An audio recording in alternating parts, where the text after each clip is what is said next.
Okay. I'm going to call the next play because we talked about this COVID craziness. So I'm going to try to recap today. Just today. All right. This is the NFL's new normal. All right. So the Jets, that's where I was going, guys. Thank you. Presumptive positive. So the Cardinals, who are traveling east to play the Jets, their game is TBD because the Jets all got sent home because of presumptive positive. So everybody go home. That's the Jets. Yep.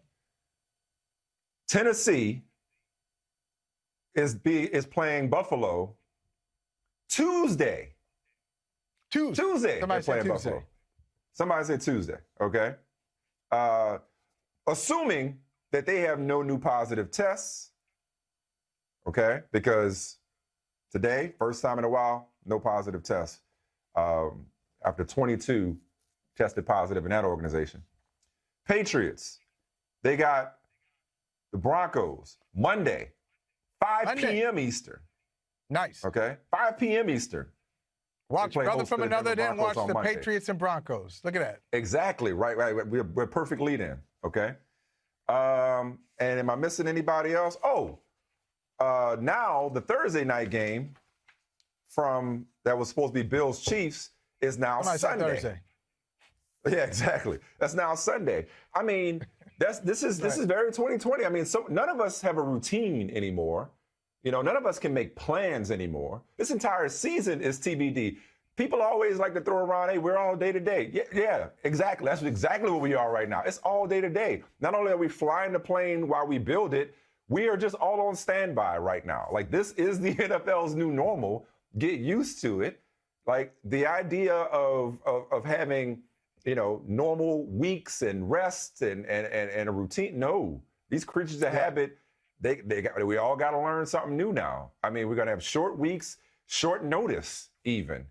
And if you're the NFL, there's a bright spot. There's a silver lining to this chaos because not only are they missing, not only are they that Thursday night. Well, I'm saying it from this standpoint. Not only are they missing this Thursday night, whatever it's going to be, whether it's a Joe Biden town hall or debate, whatever it was going to be. Not only does the Thursday night Chiefs-Bills game now avoid going head-to-head with that or conflicting with that into Sunday. We talked about it before. And I don't know what the ratings were, but CBS lost Patriots-Chiefs on Sunday, but they got it on Monday. And now Bills-Titans is on track for Tuesday, tentatively. I see where you got Tuesday. I got you. I mean, they've already owned one day of the week.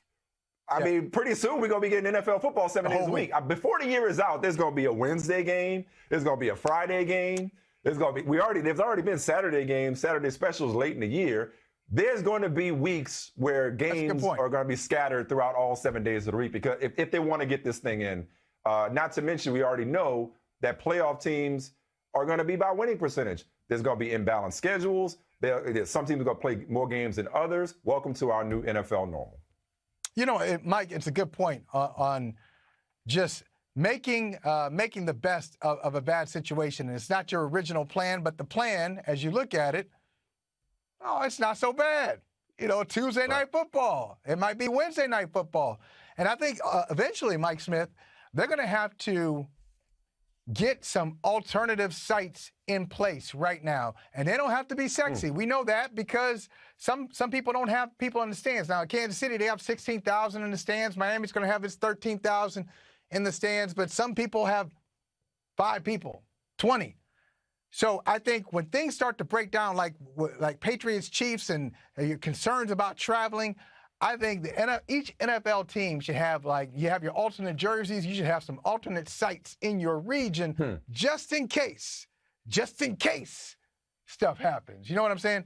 But that's one. Here's the other thing. Just like the rest of us, think about there are some businesses who said, hey, we are a dine-in business. Then COVID hit, and if you want to stay in business, you better get your takeout game together. And people did it. Contactless delivery, Right. Pull up and we bring it to your car. Yeah.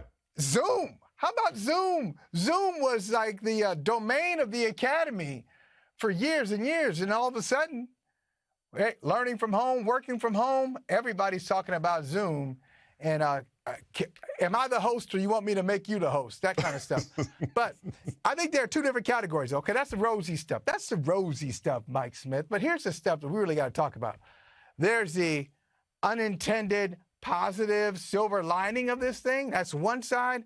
And then on the other side, there are the Tennessee Titans. And I don't know if you heard Mike Florio kind of floating out some possibilities, what he's hearing about fines, what the fines could be. As high as a fine as high as $10 million, loss of a first-round pick, the suspension of not just Mike Vrabel, the head coach, but John Robinson, the general manager. Hey, so drop the hammer. I know stuff just happens with COVID, so there are two different categories. Hey, it just happened. I wasn't doing anything wrong. It just happened. Then there's Tennessee, which with the investigation, we're going to find out some stuff. Brazen disregard. No, absolutely, man. I mean, it's like, and that's you know, it's going to be confusing enough. It's going to be bizarre enough. We don't need your help, says Roger Goodell, says the NFL. It's like, this is hard enough as it is. We've done all we can to put protocols in place. A lot of people calling for 32 bubbles, but we've done all we can to put protocols in place to mitigate the spread of this disease. We can't prevent positive tests. We're just trying to prevent it from being too bad. But when we tell you to go home, we go home. Don't stage unauthorized workouts. When we tell you to wear masks, wear masks. It's not optional. I saw today where officials can penalize coaches, maskless coaches who approach them in games to yell at them. You can get so game-changing penalties can result from your disregard for the rules when it comes to wearing masks on the sidelines. It's incredible, but this is where we are. This is where we are. Yeah. And these old habits die hard. And these are the ultimate creatures of habit. Coaches, pro football players who've done some certain things their whole lives. Like the great untold story is like, I would love to know the effect right now on chemistry and communication, where you talked about Zoom. Been distance meetings, distance learning is not just for me and you with our kids. These teams have undergone distance learning in the off season, virtual meetings. What the hell does that look like? This is not how they're used to training. Yeah, and everybody's got to have their video up too. None of this, right. Just do it. You got to pay attention. And Michael, it's on a dime. It's like one day you're at work, and then the next day, hey, everybody go home. Like, wow, how does that work? So this is the Wednesday, Thursday. This is the heart of the practice week, the meeting week, and now you're just sending people home just like that. I'd love to know if there's a way to quantify what kind of effect that has on the preparation and therefore the outcome of games.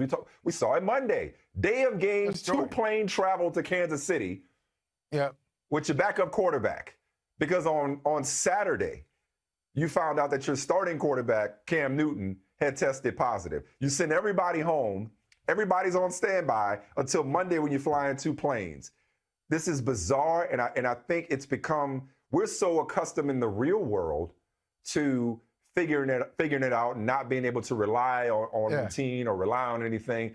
So I don't know that we fully grasp how difficult this is for the NFL in particular to be trying to do this right now. Hi, I'm Mike Tirico, and thanks for watching.